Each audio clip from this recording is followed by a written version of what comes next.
స్నేహితులారా, ఒక మహిళ సాదా దుస్తుల్లో మార్కెట్కు వచ్చింది. ఒక సాధారణ పౌరురాలిలా. ఎవరికి తెలియదు కదా, ఆమె ఒక శక్తివంతమైన ఐపీఎస్ అధికారి అని. కూరగాయలు తీసుకుంటుండగా ఒక బండి ఆవిడ విన్నపం చేసింది. అక్కా, నా బండిని కాఫేపు చూస్తావా? మహిళ ముస్కురిస్తూ చెప్పింది. అవునక్కా, నిశ్చింతగా ఉండు. ఆమె బండిని చూస్తుండగానే అప్పుడు ఒక దరోగా వచ్చాడు. కూరగాయలు తీసుకుని డబ్బులివ్వకుండా వెళ్ళిపోతున్నాడు. మహిళ చెప్పింది, సర్బ్, డబ్బులిచ్చి వెళ్ళండి. దరోగా రూక్షంగా సమాధానమిచ్చాడు. నువ్వెవరివి నన్నడగడానికి? అతను వాదన చేయడం మొదలుపెట్టాడు. జనం గుంపుగా చేరారు. మహిళ మళ్ళీ చెబుతోంది, ఇది ప్రజల బండి, ఇలా జరక్కూడదు అని. అప్పుడు ఆ దరోగా తన ఆత్మనియంత్రణ కోల్పోయి అందరి ముందు ఆ మహిళకు చెంపపై చేయి వేశాడు. కాని అతనికి తెలియదు, తాను చేయి వేసినది సాధారణ స్త్రీ కాదు, ఒక నిజాయితీపరురాలైన, నిర్భయమైన ఐపీఎస్ అధికారి అని. మరి తర్వాత ఏమైంది? అది చూసి జనం ఆశ్చర్యపోయారు. మరి ఆ తర్వాత ఏమైందో తెలుసుకోవాలంటే వీడియోను చివరి వరకు తప్పకుండా చూడండి. మరి మీరు కూడా ఇలాంటి అవకాశాలు దేశంలో జరగాలని కోరుకుంటే ఈ వీడియోను లైక్ చేయండి, షేర్ చేయండి మరియు ఛానల్ను సబ్స్క్రైబ్ చేయడం మర్చిపోకండి. మరి కథను మొదటి నుంచి అర్థం చేసుకుందాం. మరి ఏమైందనేది? నగరం గందరగోళం నుంచి దూరంగా ఒక శాంతమైన పచ్చని ప్రాంతంలో ఉదయపు మొదటి కిరణం ఒక అందమైన బంగ్లాపై పడుతోంది. ఈ బంగ్లా ఆ నగరంలో అతి యువ మరియు చర్చనీయమైన ఐపీఎస్ అధికారి కావ్య సింగ్ది. బయటనుంచి చూస్తే ఈ బంగ్లా ఏదో పెద్ద అధికారి యొక్క శక్తి మరియు హోదా యొక్క చిహ్నంలా కనిపిస్తుంది. కానీ దాని లోపలి ప్రపంచం పూర్తిగా భిన్నమైనది. కావ్య తన బాల్కనీలో నిలబడి ఉదయించే సూర్యుణ్ణి చూస్తోంది. ఆమె చేతిలో టీ కప్పు ఉంది. కాని ఆమె దృష్టి ఎక్కడో ఉంది. ఆమెకు తన తండ్రి మాటలు గుర్తుకు వస్తున్నాయి. ఆమె తండ్రి ఒక సాధారణ స్కూల్ టీచర్. తన మొత్తం జీవితాన్ని నిజాయితీ మరియు సూత్రాలపై గడిపారు. అతను తరచూ కావ్యతో చెప్పేవాడు, బేటా, కుర్చీ శక్తి మనిషిని భూమి నుంచి దూరం చేస్తుంది. అసలైన భారత్ ఫైలల్లో కాదు, గల్లలో మరియు మార్కెట్లలో నివసిస్తుంది. మీరు సాధారణ మనిషి బూట్లలో కాలుపెట్టి నడవకపోతే వారి కష్టాలు ఎప్పుడూ అర్థం చేసుకోలేరు. ఈ రోజు కావ్య నిర్ణయించుకుంది, తన తండ్రి సూచనను అనుసరిస్తానని. ఆమె తన అన్ని అధికారిక ప్రోగ్రాములను రద్దు చేసింది. ఈ రోజు ఆమె ఐపీఎస్ అధికారి కావ్య సింగ్ కాదు, కేవలం కావ్యగా నగరాన్ని చూస్తుంది. ఆమె అల్మారా తెరిచి తన కఠిన స్టార్చ్ వడ్డీ స్థానంలో ఒక సాధారణమైన లేత నీలం రంగు కాటన్ సల్వార్ సూట్ తీసింది. జుట్టు స్ట్రెయిట్ చిన్న బాండ్ స్థానంలో వాటిని లూజ్గా కట్టింది. కాళ్లల్లో ఖరీదైన శాండల్ స్థానంలో సాధారణ చెప్పులు ధరించింది. ఆమె అద్దంలో తన్ను తాను చూసింది. ఎవరు చూసి చెప్పలేరు ఇది అదే అధికారి అని. ఆమె పేరుకు నగరంలోని పెద్ద పెద్ద నేరస్తులు వణుకుతారు. ఒక లైట్ స్మైల్ ఆమె ముఖంపై వచ్చింది. ఈరోజు మిషన్ వేరే. ఆమె తన సెక్యూరిటీ గార్డులకు కఠిన సూచనలిచ్చింది. వారు దూరంగా ఉండాలి, సాదా దుస్తుల్లో ఉండాలి మరియు ఆమె ఇషారా చేసినప్పుడు మాత్రమే జోక్యం చేసుకోవాలి. ఆమె తన పాత స్కూటర్ తీసి బంగ్లా నుంచి బయటికెళ్ళింది. నగరం రోడ్లపై గాలి ఆమె ముఖానికి తగులుతోంది మరియు ఆమెకు ఒక వింత స్వేచ్ఛ అనుభూతి కలుగుతోంది. ఆమె ఆ దిశగా వెళ్తోంది. అక్కడ నగరంలో అతి పాత మరియు గందరగోళమైన కూరగాయల మార్కెట్ ఉంది. అదే మార్కెట్, దాని ఫిర్యాదులు తరచూ ఫైళ్లల్లో మూసిపడేవాటి. మార్కెట్లో కాలు పెట్టగానే కావ్యకు ఒక వేరే ప్రపంచం అనుభూతి కలిగింది. అన్ని వైపులా శబ్దం. ఎవరో కేకలు వేస్తున్నారు, తాజా తాజా పాలకూర తీసుకోండి. మరొకరు పాడుతున్నారు, ఆలు ఉల్లి 20 రూపాయలు కిలో. గాలిలో ధనియా, మట్టి మరియు మసాలాల మిశ్రమ సువాసన వస్తోంది. మహిళలు బేరాసారం చేస్తున్నారు, పిల్లలు ఇటూ అటూ పరుగెడుతున్నారు మరియు జీవితం పూర్తి వేగంతో నడుస్తుంది. కావ్య నెమ్మదిగా నడుస్తూ జనాల ముఖాలను చూస్తోంది. ప్రతి ముఖంపై ఒక కథ ఉంది, కష్టపడ్డది, ఆశావదమైనది మరియు కొన్నిసార్లు అలసటది. నడుస్తూ ఆమె దృష్టి ఒక చిన్న బండిపై పడింది. బండి వెనక ఒక మధ్యవయస్సు మహిళ కూర్చుని ఉంది. ఆమె ముఖంపై ఆందోళన మరియు కష్టపడ్డ గీతలు స్పష్టంగా కనిపిస్తున్నాయి. ఆమె పేరు శాంతిదేవి. శాంతిదేవి బండి చిన్నది, కానీ అందులో కూరగాయలు చక్కగా అమర్చబడ్డాయి, ఏదో తల్లి తన పిల్లలను అలంకరించినట్లు. టమాటాలు అలా మెరుస్తున్నాయి, ఎవరూ పాలిష్ చేసినట్లు, మరియు ధనియా గడ్డి నుంచి తాజాతనం సువాసన వస్తోంది. కావ్య ఆమె బండి దగ్గరికి వచ్చి ఆగింది. ఆలు ఎలా ఇచ్చారమ్మా? కావ్య చాలా మృదువుగా అడిగింది. శాంతిదేవి కళ్ళు ఎట్టి చూసింది. ఒక సాధారణ అమ్మాయిని చూసి ఆమె ముఖంపై ఒక లైట్ స్మైల్ వచ్చింది. కేవలం 20 రూపాయలు కిలో బిటియా? మీకోసం మంచిదాన్ని తూకం వేస్తాను. కావ్య ముస్కురిస్తూ ఆమెతో మాట్లాడడం మొదలుపెట్టింది. మాటల మధ్య తెలిసింది, శాంతిదేవి వితంతువు మరియు ఆమెకు 2 చిన్నపిల్లలు. వారిని చదివించి పెద్ద మనిషి చెయ్యాలని కోరుకుంటోంది. ఆమె ఉదయం 4 గంటలకు మండికి వెళ్తుంది. అక్కడ నుంచి కూరగాయలు తెచ్చి రోజంతా ఇక్కడ బండి పెడుతుంది. ఆమె మాటలు విని కావ్య హృదయం నిండిపోయింది. ఇది ఆ భారత్ ఫైలల్లో ఎప్పుడూ కనిపించదు. అకస్మాత్తుగా శాంతిదేవి ముఖంపై ఆందోళన గీతలు మరింత గాఢంగా వయ్యాయి. ఆమె కావ్యతో చెప్పింది, బిటియా, ఒక చిన్న పని చేస్తావా? నా చిన్న కొడుకు స్కూల్ నుంచి వస్తున్నాడు, కాని ఈరోజు అతని ఆరోగ్యం సరిగా లేదు. నాకు దగ్గరలోని దుకాణం నుంచి అతనికి మందు తీసుకురావాలి. నువ్వు కేవలం 5 నిమిషాలు నా బండిని చూస్తావా? నేను పరుగెట్టి వచ్చి వెళ్లి వస్తాను. ఆమె కళ్లల్లో అంత సత్యం మరియు విశ్వాసం ఉంది. కావ్య నిరాకరించలేకపోయింది. ఆమెకు అనిపించింది, బహుశా ఇదే ఆ అవకాశం, ఇదే ఆ పరీక్ష. దీనికోసం ఆమె ఈరోజు ఇంటి నుంచి బయటకు వచ్చింది. అరే అమ్మా, ఇందులో అడిగేదేముంది? మీరు పూర్తిగా ఆందోళన చెందకండి. హాయిగా వెళ్లి మీ కొడుకు కోసం మందు తీసుకురండి. నేనిక్కడే ఉన్నాను. కావ్య పూర్తి ఉష్ణతతో చెప్పింది. శాంతిదేవి కళ్లల్లో కృతజ్ఞతా కన్నీళ్లు వచ్చాయి. భగవాన్ నీకు మంచి చేస్తాడు బిటియా అని చెప్పి ఆమె త్వరగా మార్కెట్ గందరగోళంలో మాయమైపోయింది. ఇప్పుడు కావ్య ఆ చిన్న బండి వెనక నిలబడి ఉంది. జీవితాన్ని ఒక పూర్తి కొత్త దృక్పథం నుంచి చూస్తోంది. కావ్య బండిపై నిలబడి కొన్ని నిమిషాలే అయ్యింది. ఆమె ఒక కస్టమర్కు టొమాటాలు తూకం వేస్తుండగా అప్పుడు మార్కెట్లో ఒక వింత హెల్చల్ జరిగింది. జనం భయపడి ఇటూ అటూ అవుతున్నారు. కావ్య చూసింది, ఒక పోలీస్ జీప్ వచ్చి ఆగింది మరియు అందులో నుంచి ఒక మందమైన శరీరం గల దరోగా దిగాడు.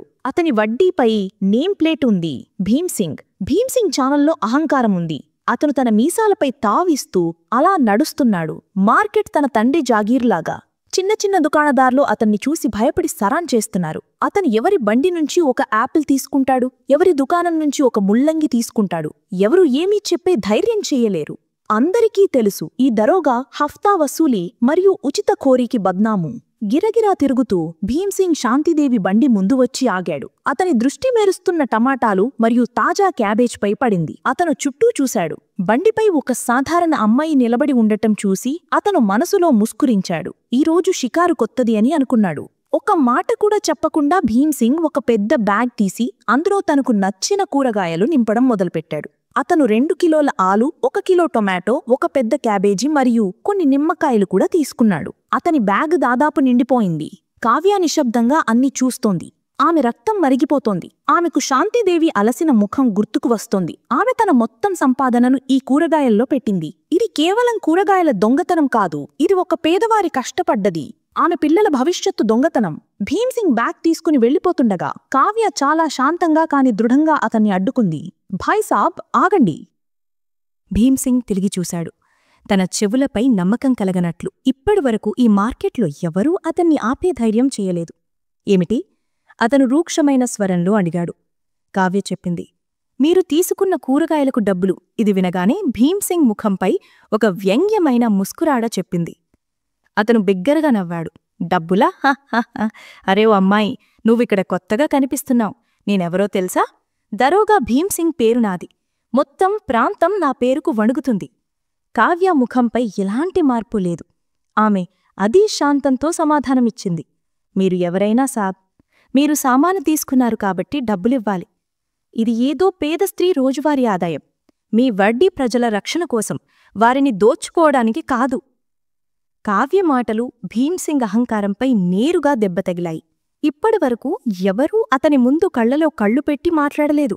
అది కూడా ఒక సాధారణ అమ్మాయి. మార్కెట్లో గతంలో భయపడి నిలబడిన జనం ఇప్పుడు ఆగి ఈ తమాషా చూడడం మొదలుపెట్టారు. భీమ్సింగ్ కనిపించింది. తన గౌరవం మట్టిలో కలిసిపోతోంది. అతని ముఖం కోపంతో ఎర్రబడింది. ఏ అమ్మాయి, నాలుకెక్కుగా నడుస్తోంది నీది. నువ్వు నాకు చట్టాన్ని నేర్పుతావా? నీ ధైర్యం ఎలా వచ్చింది నాతో డబ్బులడగడానికి? 2 కాసుల కూరగాయలు అమ్మేవారి తరఫున వకాలత్ చేస్తున్నావు. కావ్య లోతైన శ్వాస తీసుకుంది. ఆమెకు కోపం వస్తోంది. కాని ఆమె తన శిక్షణ నుంచి నేర్చుకుంది. అతి శక్తి శాంతంగా ఉండడంలో ఉంది. నేను ఎవరి వకాలత్ చేయడం లేదు సాబ్. నేను కేవలం సరైనది మరియు తప్పుది మాట్లాడుతున్నారు. మీరు వడ్డీలో ఉన్నారు. మీరు ఉదాహరణగా నిలబడాలి. మీరే ఇలా చేస్తే సాధారణ ప్రజలు పోలీస్పై నమ్మకం కోల్పోతారు. ఇప్పుడు భీమ్సింగ్ కోపం 7వ ఆకాశానికి చేరింది. ఆమెకు అనిపించింది, ఈ అమ్మాయి తనను అవమానించడానికి కట్టుబడుంది. గుంపులో కొందరు చుట్టుపక్కల వారు ఫుస్ఫుస్ మాట్లాడడం మొదలుపెట్టారు. అమ్మాయి సరిగ్గా చెప్తుంది. ఎవరో ఫుస్ఫుస్ చేస్తారు.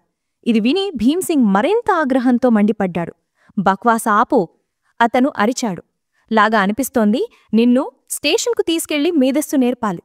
అతను ఒక అడుగు ముందుకు వేసి కావ్యను చేతినుంచి పట్టుకోవడానికి ప్రయత్నించాడు. కావ్య చురుకుగా వెనక్కి తప్పుకుంది. మీ చేతిని నియంత్రణలో ఉంచిని దరోగగారు. కావ్యస్వరం ఇప్పుడు చల్లగా మరియు అధికారపూర్వకంగా మారింది. అందులో అంత శక్తి ఉంది. భీమ్ సింగ్ లాంటి పదుల సంఖ్యలను మౌనం చేయగలదు. కాని భీమ్ సింగ్ మత్తులో ఉన్నాడు. వరడి మత్తులో, శక్తి మత్తులో. అతనికి ఏమీ అర్థం కావట్లేదు. తన పట్టు ఖాళీగా పోయినట్లు చూసి మరియు కావ్య కళ్ళలో నిర్భయత చూసి అతను తన ఆత్మనియంత్రణ కోల్పోయాడు. నీకు అంత ధైర్యమని గర్జించాడు. నేను నిన్ను ఇప్పుడు చూపిస్తాను. పోలీస్తో నాలుగలడాయి చేయడానికి ఫలితమేమిటో. మరి ఇది చెప్పి అతను పూర్తి శక్తితో కావ్యకు ఒక చెంపదెబ్బ కొట్టడానికి తన భారీ చేతిని ఎత్తాడు. మార్కెట్లో ఒక క్షణం నిశ్శబ్దం నెలకొంది. జనం శ్వాసలు ఆగిపోయాయి. అందరికీ అనిపించింది ఇప్పుడు ఈ బేచారా అమ్మాయి ఈ దుర్మార్గ దరోగా బాధితురాలవుతుందని. భీమ్ సింగ్ చెయ్యి గాలిలో ఉంది. కేవలం కావ్య చెంపపై పడబోతోంది. కాని ఆ చెయ్యి చెంప వరకు ఎప్పుడూ చేరలేదు. భీమ్ సింగ్ చెయ్యి ముందుకు వచ్చిన వెంటనే ఒక ఉక్కులాంటి పట్టు అతని మణికట్టును గాలిలోనే పట్టుకుంది. భీమ్ సింగ్ ఆశ్చర్యంగా చూశాడు. ఆ సన్నని అమ్మాయి అతని మందమైన మణికట్టును అంత మస్బూతుగా పట్టుకున్నది. అతని ఎముకలు కూడా నొప్పి పుట్టేలా. అమ్మాయి కళ్ళలో ఇప్పుడు ఎలాంటి వినయం లేదు. బదులుగా ఒక అగ్ని ఉంది. అది చూసి భీమ్ సింగ్ ఆత్మ వరకు వణికిపోయింది. దరోగా కావ్య స్వరం ఇప్పుడు సింహంలా గర్జనలా ఉంది. అది మొత్తం మార్కెట్లో ఎదురునా గోంజించింది. మీకు ఎలా ధైర్యం వచ్చింది ఒక స్త్రీపై చెయ్యి ఎత్తడానికి, అది కూడా మీ వరడి ఆశ్రయంలో? భీమ్ సింగ్ హకుబకు అయిపోయాడు. అతని పట్టు విడిపించడానికి ఎన్ని ప్రయత్నాలు విఫలమవుతున్నాయి. అతనికి అర్థం కావట్లేదు ఈ సాధారణంగా కనిపించే అమ్మాయిలో అంత శక్తి ఎక్కడ్నుంచొచ్చింది. క్షణంలో గుంపును చీల్చుకొని ఇద్దరు పొడవైన బలిష్టమైన యువకులు ముందుకొచ్చారు. వారు సాదా దుస్తుల్లో ఉన్నాయి. కాని వారి నడక, శరీరం మరియు కళ్లలోని తీక్షణత చెప్తోంది వారు సాధారణ జనం కాదు. వారు దగ్గరకు వచ్చి భీమ్ సింగ్ను అలా చూశారు, ఏదో వేటగాడు తన షికారును చూసినట్లు. వారిలో ఒకరు కావ్య వైపు చూసి ఒక సాధక సెల్యూట్ చేసి చెప్పారు, మ్యామ్, మీరు బావున్నారా? మేము దీన్ని సంభాలిద్దాం. మ్యామ్ ఈ పదం భీమ్ సింగ్ చెవుల్లో బాంబులాగా పేలింది. మార్కెట్లో నిలబడిన జనం ముఖాలు ఆశ్చర్యంతో తెరుచుకున్నాయి. భీమ్ సింగ్ కావ్య వైపు చూశాడు. మళ్లీ ఆ ఇద్దరు మనుషుల వైపు చూశాడు. తన కళ్ల ముందు మొత్తం చిత్రం తిరుగుతోంది. ఇది ఏదో సాధారణమ్మాయి కాదు. కావ్య భీమ్ సింగ్ మడికట్టును వదిలేసింది. ఆమె తన చిన్న పర్సులో చెయ్యి పెట్టి ఒక కార్డు తీసి భీమ్ సింగ్ కళ్ల ముందు పెట్టింది. కార్డుపై అశోక స్తంభ చిహ్నం మెరుస్తోంది. దాని కింద మందపాటి అక్షరాల్లో రాసుంది, కావ్య సింగ్, భారతీయ పోలీస్ సర్వీస్, ఐపీఎస్. ఇది చదివిన వెంటనే భీమ్ సింగ్ కాళ్ల కింద భూమి జారిపోయింది. అతని అహంకారం, అతని కోపం, అతని రోబ్ అన్నీ ఒక క్షణంలో ఆవిరైపోయాయి. అతని ముఖం కోపంతో ఎర్రగా ఉన్నది ఇప్పుడు భయంతో తెల్లగా మారింది. చెమటబుట్లు అతని నుదురు నుంచి రాలడం మొదలైంది. అతనికి అనిపించింది తనకు పక్షవాతం వచ్చినట్లు. ఐపీఎస్, అతను బెదురుగా చెప్పాడు. తన నోటి నుంచి మాటలు రావట్లేదు. ఏ స్త్రీని తను 2 కాసుల కూరగాయలు అమ్మేవారిగా అనుకున్నాడో ఆమె నగరంలో అతిపెద్ద పోలీసు అధికారుల్లో ఒకటి. తను చేయి ఎత్తబోయినదు. ఆమె ఒక్క ఇసారాతో తన జీవితాన్ని మొత్తాన్ని నాశనం చేయగలదు. అవును, దరోగా భీమ్ సింగ్. కావ్య స్వరంలో ఇప్పుడు అధికారంలోని ఆ చల్లదనం ఉంది. అది ఏ నేరస్తుని ఆత్మనైనా వణికించగలదు. నేను అదే ఐపీఎస్ అధికారిని. మీ డిపార్ట్మెంట్ను మీలాంటి వారు తమ చర్యలతో బద్నాం చేస్తున్నారు. భీమ్ సింగ్ పరిస్థితి చూడదగినది. అతను దడంగా కావ్య కాళ్లపై పడిపోయాడు. మేడం గారు, నన్ను క్షమించండి. చాలా పెద్ద తప్పు జరిగింది మేడం. నేను మిమ్మల్ని గుర్తించలేదు. అతను గిడ్గిడాడాడు. అతని కళ్లలో కన్నీళ్లు. కావ్య అసహ్యంతో అతని వైపు చూసింది. నన్ను కాదు, మీరు రోజూ గౌరవం దోచుకునేవారిని గుర్తించండి. ఆ పేద స్త్రీని గుర్తించండి. ఆమె కష్టపడిన సంపాదనను మీరు ఉచితంగా తీసుకువెళ్తున్నారు. మీరు క్షమకు అర్హులు కారు. ఆమె తన సెక్యూరిటీ గార్డుకు ఇషారత్ చేసింది. దీన్ని ఇక్కడే నిలబెట్టండి, ఎక్కడికి వెళ్లనివ్వకండి. మళ్ళీ ఆమె తన మొబైల్ తీసి స్ట్రైట్గా పోలీస్ కమిషనర్కి ఫోన్ చేసింది. సార్, నేను కావ్యసింగ్ మాట్లాడుతున్నాను. నేనిప్పుడు సిటీ కూరగాయల మార్కెట్లో ఉన్నాను. ఇక్కడ ఒక దరోగా భీమ్ సింగ్ బహిరంగంగా గుండగిరి మరియు వసూరీ చేస్తున్నాడు. నేను అతని చేతులతో పట్టుకున్నాను. అతను నా మీద చెయ్యి ఎత్తడానికి కూడా ప్రయత్నించాడు. నేను కోరుకుంటున్నాను అతన్ని తక్షణం సస్పెండ్ చేయాలి మరియు అతనిపై పూర్తి డిపార్ట్మెంటల్ ఎంక్వైరీ వేయాలి. ఫోన్ మెరక వైపు నుంచి కమిషనర్ ఆశ్చర్యపోయిన స్వరం వినింది. కాని వారు తక్షణం చర్యలకు హామీ ఇచ్చారు. ఇదంతా జరుగుతున్నప్పుడు మార్కెట్లో గతంలో భయపడిన జనం ఇప్పుడు వాళ్ళ కళ్లలో ఒక మెరుపు ఉంది. వారు ఈ రోజు తన కళ్ల ముందు న్యాయం జరగడం చూశారు. జనం గుంపు ఇప్పుడు కావ్య మద్దతులో నిలబడింది. అప్పుడు గుంపులో నుంచి శాంతిదేవి తిరిగి వచ్చింది. ఆమె చేతిలో మందు ప్యాకెట్ ఉంది. ఆమె ఈ మొత్తం దృశ్యాన్ని చూసింది. దరోగా నేలపై ఉన్నాడు. 2 బలిష్టమైన మనుషులు అతని పట్టుకుని ఉన్నారు. మరియు ఆ సాధారణ అమ్మాయి ఆమె తన బండిని అప్పగించి వెళ్ళింది. సింహంలాగా నిలబడి ఆదేశాలిస్తున్నది. ఆమెకి ఏమీ అర్థం కావట్లేదు. కావ్య దృష్టి ఆమెపై పడింది. ఆమె దగ్గరకు వచ్చింది. ఆమె ముఖంపై మళ్ళీ అదే వినయం మరియు ముస్కరాట తిరిగి వచ్చింది. అమ్మా, మీరు వచ్చేశారా? కొడుకు ఎలా ఉన్నాడిప్పుడు? శాంతిదేవి తడబడుతూ చెప్పింది. జీజీ బిడ్యా, ఇదంతా ఏమిటి? ఈ దరోగా మరియు నువ్వు? కావ్య ఆమె భుజంపై చెయ్యి తీసింది. ఏమీ లేదమ్మా, కేవలం కొంచెం మురికి ఉంది, అది శుభ్రమవుతుంది. మీరు ఆందోళన చెందకండి. ఈ రోజు తర్వాత ఈ దరోగా మరియు ఏ పోలీస్ వ్యక్తి మిమ్మల్ని ఇబ్బంది పెట్టడు. ఇది నా వాగ్దానం. కావ్య తన జేబు నుంచి పర్సు తీసింది. అందులో నుంచి 504 నోట్లు తీసి శాంతిదేవి చేతిలో పెట్టింది. ఇది ఆ కూరగాయలకు డబ్బులు. అతనికి తీసుకుపోతున్నది. మరియు ఇది నా తరఫున మీ కొడుకు కోసం. అతన్ని బాగా చూసుకోండి. శాంతిదేవి కళ్ళ నుంచి కన్నీళ్లు దారలా కారడం మొదలైంది. ఆమె ఏమీ మాట్లాడేకపోతోంది. కేవలం చేతులు జోడించి నిలబడింది. ఈరోజు ఆమెకి అధికారి కాదు, ఒక కూతురు దొరికింది. కావ్య గుంపు వైపు తిరిగి బలమైన స్వరంలో చెప్పింది. మీరందరూ భయపడడం మానేయండి. పోలీసు మీ సేవ కోసం, మీపై రోప్ జారడానికి కాదు. ఎప్పుడైనా ఎవరైనా తప్పు చేస్తే అది వడ్డీలో ఉన్నా లేదా లేకపోయినా అతని మీద స్వరమెత్తండి. నేను మీతో ఉన్నాను. జనం చప్పట్ల గర్జనతో ఆమె మద్దతిచ్చారు. కావ్య తన స్కూటర్ వైపు నడిచింది. ఈరోజు ఆమె మిషన్ పూర్తయింది. ఆమె ఫైళ్లలో కాదు, వాస్తవంలో ఒక సమస్యను పరిష్కరించింది. ఈరోజు ఆమె తన తండ్రి సూచనను నిజమైన అర్థములో జీవించింది.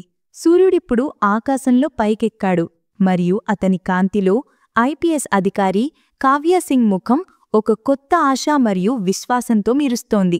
మార్కెట్లో జీవితం మళ్లీ తన వేగాన్ని పుంజుకుంటుంది.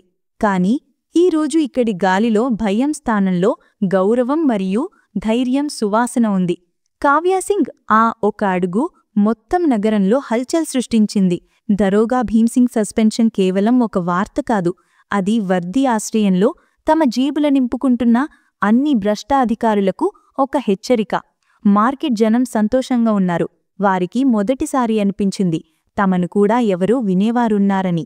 కాని కథ ఇంకా ముగియలేదు. బదులుగా అసలైన పోరాటం ఇప్పుడు మొదలవ్వబోతోంది. సస్పెండ్ అయిన తర్వాత భీమ్సింగ్ కోపం మరియు అవమానం అగ్నిలో మండుతున్నాడు. అతను సులభంగా ఓటమి అంగీకరించేవారిలో కాదు.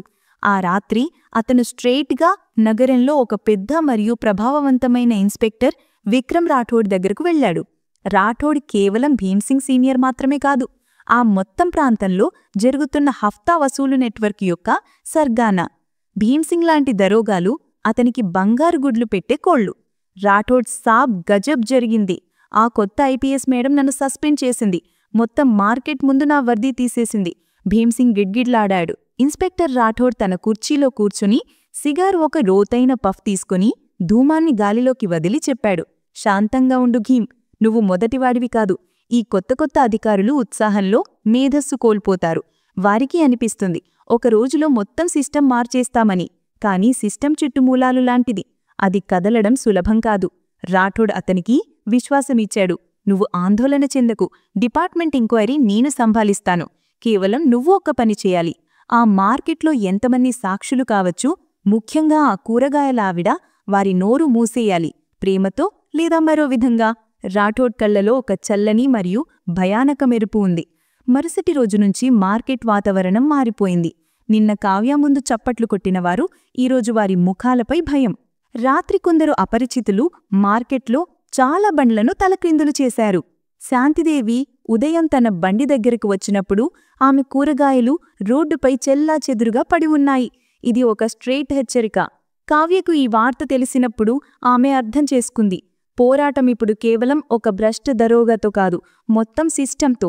ఎంక్వైరీకి ఆమెకు సాక్షుల బయాన్లు కావాలి. ఆమె మళ్లీ అదే మార్కెట్కు వచ్చింది. కాని ఈసారి వాతావరణం పూర్తిగా భిన్నమైనది. నిన్న ఆమెను ఆశావహ దృష్టితో చూసినవారు ఈరోజు దృష్టి మరల్చుతున్నారు. కావ్య చాలా దుకాణదారులతో మాట్లాడ్డానికి ప్రయత్నించింది. మీరందరూ భయపడకండి, నేను మీతో ఉన్నాను. కేవలం సత్యం చెప్పాలి. కాని ఎవ్వరూ మాట్లాడ్డానికి సిద్ధంగా లేరు. అందరికీ ఒకే సమాధానం, కాదు మేడం, మేము ఏమీ చూడలేదు. మేము మా వ్యాపారాల వారం, మమ్మల్ని ఈ చిక్కుల్లో పడకూడదు. కావ్య హృదయం విరిగిపోయింది. ఆమె అర్థం చేసుకోగలదు ఈ జనం ఎందుకు భయపడుతున్నారు. వారి పోరాటం రోజువారి రొట్టెది. వారు శక్తివంతులతో శత్రుత్వం తీసుకోలేరు. చివరికి ఆమె శాంతిదేవి దగ్గరకు వచ్చింది. శాంతిదేవి నిశ్శబ్దంగా తన చెల్లాచెదురైన కూరగాయలను సేకరిస్తున్నది. ఆమె కళ్లలో కన్నీళ్లు. శాంతి అమ్మ, కావ్య మృదువుగా చెప్పింది. నాకు తెలుసు మీరు భయపడుతున్నారు. కానీ ఈరోజు మనం అందరం మౌనంగా కూర్చుంటే ఈ వారు ఇంత బలపడతారు.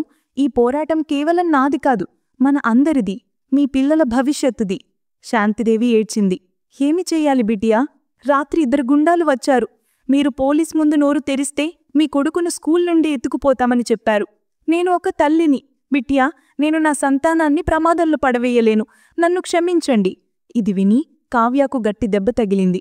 ఆమెకు అర్థమైంది, ఈ జనానికి కేవలం విశ్వాసమే కాదు, రక్షణ యొక్క దృఢమైన నమ్మకం ఇవ్వాలి.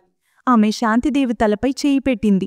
మీరు ఏడవకండి, నేను మీతో వాగ్దానం చేస్తున్నాను, మీ కొడుకుని ఎవరూ తాకరు. కావ్య నిర్ణయించుకుంది, ఈ గుండాలకు వారి భాషలోనే సమాధానమిస్తానని. ఆమె తన టీంను యాక్టివేట్ చేసి మార్కెట్లో సాదా దుస్తుల్లో పోలీస్ నిఘాను పెంచింది. ఆమె శాంతిదేవి ఇంట మరియు అతని కొడుకు స్కూల్ బయట కూడా రక్షణ ఏర్పాటు చేసింది. ఇప్పుడు ఈ ఆట యొక్క అసలైన ఆటగాడితో కలవడానికి సమయం. కావ్య స్ట్రెయిట్గా ఇన్స్పెక్టర్ రాఠోడ్ ఆఫీస్కు వచ్చింది. రాఠోడ్ ఆమెను చూసి ముస్మురించాడు. అరే వచ్చిండి మేడం, విన్నాను, మీరు చాలా మంచి పని చేస్తున్నారు, నగరాన్ని శుభ్రం చేస్తున్నారు. అతని మాటల్లో ప్రశంస తక్కువ, తానా ఎక్కువ. శుభ్రమేం చేస్తున్నానే ఇన్స్పెక్టర్. కావ్య అతని కళ్లల్లో కళ్ళు పెట్టి చెప్పింది. కాని కొంత మురికి చాలా లోతుగా మరియు పాతది. అది శుభ్రం చేయడానికి కొంత సమయం పడుతుంది. రాఠోడ్ అర్థం చేసుకున్నాడు, ఇషారా ఎవరివైపు అని. అతను అతని టోన్ మార్చాడు. చూడండి మేడం, మీరు కొత్తవారు, ఇంకా మీరు సిస్టమ్ను అర్థం చేసుకోలేదు. భీమ్సింగ్ చేసింది తప్పు చేశాడు. కాని చిన్న చిన్న విషయాలకు అంత ప్రాధాన్యం ఇవ్వకూడదు. ఇంక్వైరీ మూసేయండి, అబ్బాయికి తప్పు జరిగింది. ఇన్స్పెక్టర్ రాఠోడ్, ఒక పేద స్త్రీ కష్టపడిన సంపాదనను దోచుకోవడం మరియు ఆమెపై చెయ్యివేయడం మీకు చిన్న చిన్న విషయం కావచ్చు. నాకది ఒక గంభీర నేరం, మరియు నేరం చేసిన వారికి శిక్ష పడాలి, అతను ఎవరైనా సరే. కావ్యస్వరంలో దృఢత ఉంది. ఇప్పుడు రాఠోడ్ అతని అసలు రంగులోకి వచ్చాడు. మేడం, నేను మీకు సలహా ఇస్తున్నాను, మానండి, లేకపోతే ఈ సిస్టమ్ మట్టిలో కొత్త దుస్తులు ఎక్కువ కాలం శుభ్రంగా ఉండవు. ఎక్కడైనా మీమీదే ఏదో ఇంక్వైరీ ఆంచి వచ్చేస్తుందేమో. ఇది ఒక బహిరంగ బెదిరింపు. కాని కావ్య భయపడేది కాదు. మీరు నా దుస్తుల గురించి ఆందోళన చెందకండి ఇన్స్పెక్టర్, కేవలం ఇది గుర్తించండి, ఈ మట్టి శుభ్రమైనప్పుడు చాలా పాత ముఖాలు బయటపడతాయి. ఇంత చెప్పి అక్కడ్నుంచి కావ్య బయటకొచ్చేసింది. కావ్యకు తెలుసు, ఇప్పుడు ఆమె ఏదో చెయ్యాలి, అది జనం భయాన్ని తొలగించి ధైర్యాన్ని జాగృతం చేస్తుందని. మరుసటి రోజు ఉదయం ఆమె మళ్లీ అదే మార్కెట్కు వచ్చింది. కాని ఈసారి ఆమె ఒంటరిగా రాలేదు. ఆమెతో పాటే మీడియా కొన్ని గాడీలు కూడా ఉన్నాయి. ఆమె మార్కెట్ మధ్యలో మైకు తీసుకొని మాట్లాడ్డం మొదలుపెట్టింది. నా ప్రియమైన సోదరులారా మరియు సోదరిలారా, నేను మీ నుంచి ఓట్లు అడగడానికి రాలేదు. నేను మీ అధికారి ఐపీఎస్ కావ్య సింగ్. ఈరోజు మీతో ఒక పౌరురాలిగా మాట్లాడ్డానికి వచ్చాను. అందరూ గుంపుగా చేరడం మొదలుపెట్టారు. నాకు తెలుసు, మీరందరూ భయపడుతున్నారు, మిమ్మల్ని బెదిరిస్తున్నారు. మీకు అనిపిస్తుంది సత్యం చెప్పితే మీకు నష్టం జరుగుతుందని. కాని నేను మిమ్మల్ని అడుగుతున్నాను, మౌనంగా ఉండి మీరు సురక్షితంగా ఉన్నారా? రోజూ ఈ గుంపులో భయంలో జీవించడం ఏమైనా జీవితమా? ఆమె స్వరంలో అంత సత్యముంది, అది స్ట్రెయిటుగా జనం హృదయాల్లోకి దిగుతోంది. మీరు మీ పిల్లలకు ఏమి నేర్పుతారు? భయపడి జీవించడం లేదా తల ఎత్తి గౌరవంతో జీవించడం? నిర్ణయం మీది. నేను ఈరోజు మీతో ఒక వాగ్దానం చేస్తున్నాను. ఎవరైనా సత్యం కోసం ముందుకు వస్తే అతని మరియు అతని కుటుంబ రక్షణ బాధ్యత నాది. ఒక్క గీత కూడా ఎవరికి రాకుండా చూస్తాను. ఇప్పుడు మీరు ఎంచుకోవాలి, భయం లేదా స్వేచ్ఛ. వాతావరణంలో ఒక లోతైన నిశ్శబ్దముంది. జనం ఒకరి ముఖం ఒకరు చూసుకుంటున్నారు. అప్పుడు ఆ నిశ్శబ్దాన్ని చీల్చుకుంటూ ఒక స్వరం వచ్చింది. అది శాంతిదేవి. ఆమె గుంపు నుండి ముందుకు వచ్చింది. ఆమె చేతులు వణుకుతున్నాయి, కాని కళ్లలో ఒక నూతన ధైర్యం. నేను భయాన్నిస్తాను మేడం, ఆమె వణుకుతున్న కాని బలమైన స్వరంలో చెప్పింది. నేను నా కూతుర్ని భయపడి జీవించడం నేర్పలేను. ఏమైందో నేను అన్నీ చెప్పుతాను. శాంతిదేవి ఇది చెప్పిన వెంటనే మరొక దుకాణదారు ముందుకు వచ్చాడు. మేడం, నేను కూడా సాక్ష్యమిస్తాను. భీమ్సింగ్ నుంచి నాకు ప్రతి నెల 500 రూపీస్ తీసుకున్నాడు. మళ్ళీ ఒకరు మరొకరు. చూస్తుండగానే డజన్ల మంది ముందుకు వచ్చారు. భయం గోడ తెగిపోయింది. జనం గుప్ప ఇప్పుడు ఒక బలమైన స్వరంగా మారింది. ఈ దృశ్యం చూసి ఇన్స్పెక్టర్ రాఠోడ్ మరియు భీమ్సింగ్ కాళ్ల కింద భూమి జారిపోయింది. సాక్షిల పొడవైన జాబితా మరియు దృఢమైన సాక్ష్యాలతో భీమ్సింగ్ బయటపడడం అసాధ్యం. అతన్ని ఉద్యోగం నుంచి తొలగించడమే కాదు, వసూలు మరియు దాడి నేరాల్లో జైలు కూడా జరిగింది. అలాగే ఇంక్వైరీ ఆంచి ఇన్స్పెక్టర్ రాఠోడ్ వరకు చేరడం మరియు అతని మొత్తం వసూలు నెట్వర్క్ బయటపడింది. అతన్ని కూడా సస్పెండ్ చేసి అతనిపై ఒక పెద్ద ఎంక్వైరీ వేశారు. కొన్ని నెలలు గడిచాయి. నగరం ఆ మార్కెట్ ఇప్పుడు మారిపోయింది. అక్కడిప్పుడు భయం కాదు, విశ్వాసం వాతావరణం. శాంతిదేవి బండి ఇప్పుడు గతం కంటే పెద్దది. ఆమె కొడుకు ఇప్పుడు మంచి స్కూల్లో చదువుతున్నాడు. ఒకరోజు కావ్య మళ్లీ సాదా దుస్తుల్లో మార్కెట్కు వచ్చింది. శాంతిదేవి ఆమెను దూరం నుంచి చూసి పరుగెత్తు అతని దగ్గరకు వచ్చింది. అరే బిటియా, నువ్వీరోజు నా చేతి టీ తాగకుండా వెళ్లనివ్వను. ఇద్దరూ ఒక బెంచ్పై కూర్చుని టీ తాగుతున్నారు. శాంతిదేవి చెప్పింది, బిటియా, నువ్వు మమ్మల్ని కేవలం ఒక దరోగా నుంచి కాదు, ఆ భయం నుంచి స్వేచ్ఛని చేశావు. అది మా లోపల సంవత్సరాలుగా కూర్చుని ఉంది. కావ్య ముస్మురించి చెప్పింది, ఇది నేను చేయలేదు, మీరు అందరూ కలిసి చేశారు అమ్మా. ధైర్యం ఒకటిగా వచ్చినప్పుడు పెద్ద పెద్ద తుఫాన్లు కూడా మార్గం మారుస్తాయి. మరి దోస్తులారా, ఈ కథ కేవలం ఒక ఐపీఎస్ అధికారి లేదా ఒక ధరోగతి కాదు. ఇది ధైర్యం కథ, మంచిదనం కథ, మరియు ఆ శక్తి కథ. దాని మన అందరి లోపల ఉంటుంది. కావ్య తన కథతో ఒక మార్పు తెచ్చినట్లు, మరియు శాంతిదేవి ధైర్యం 100 మందికి ధైర్యం ఇచ్చినట్లు, అలాగే మీ ఒక్క లైక్ మరియు ఒక్క సబ్స్క్రైబ్ మాకు ఇలాంటి సత్యవంతమైన మరియు హృదయాన్ని తాకే కథలను మీకు చేర్చడానికి ధైర్యం ఇస్తుంది. మరి మీకు ఈ కథ నచ్చితే ప్లీజ్ ఈ వీడియోని లైక్ చేయండి, మీ స్నేహితులు మరియు ఫ్యామిలీతో షేర్ చేయండి, మరియు మా ఛానల్ని సబ్స్క్రైబ్ చేయడం పూర్తిగా మర్చిపోకండి, తాకి మీరు మా తదుపరి కథను మిస్ కాకుండా. మీ ఒక చిన్న అడుగు మాకు చాలా పెద్ద హౌసలా. మరి ఆ తర్వాత కొన్ని రోజులు గడిచాయి. కావ్య సింగ్ తన ఆఫీస్లో కూర్చుని ఆ మార్కెట్ గురించి వచ్చిన కొత్త ఫిర్యాదులను చూస్తున్నది. కాని ఈసారి ఫిర్యాదులు కాదు, ప్రశంసలు. జనం తమ సమస్యలను ధైర్యంగా చెప్తున్నారు. ఆమె చర్యలు ఒక తరంగాన్ని సృష్టించాయి. ఇతర మార్కెట్లలో కూడా సాధారణ జనం భ్రష్టత్వానికి వ్యతిరేకంగా లేచి నిలబడుతున్నారు. కాని ఒకరోజు కావ్యకు ఒక అనానిమస్ ఫోన్ కాల్ వచ్చింది. మేడం, మీరు ఒక పెద్ద నెట్వర్క్ను తాకారు, ఇది మీకు మంచిది కాదు అని ఒక గర్జన స్వరం. కావ్య ముస్మురించింది. ధన్యవాదాలు మీ హెచ్చరిక కోసం, కాని నేను డరపోను. న్యాయం ఎప్పుడూ గెలుస్తుంది. ఆమె ఆ కాల్ను ట్రేస్ చేయడానికి తన టీంను సెట్ చేసింది. ఇది మరో పెద్ద ఆపరేషన్ మొదలు. శాంతిదేవి తన బండి వద్ద కూర్చొని కావ్యను గుర్తు చేసుకుంటూ ముస్కురిస్తోంది. బిటియా, నువ్వు మా జీవితాల్లో వెలుగు తెచ్చావు. మేమిప్పుడు ధైర్యంగా జీవిస్తున్నాం. దోస్తులారా, ఇలాంటి కథలు మనల్ని ప్రేరేపిస్తాయి. మీరు కూడా మీ చుట్టూ ఉన్న అన్యాయానికి వ్యతిరేకంగా లేచి నిలబడండి. ఒక చిన్న అడుగు పెద్ద మార్పును తెస్తుంది. మీకు ఈ కొనసాగింపు నచ్చితే మరిన్ని కథల కోసం కామెంట్ చెయ్యండి.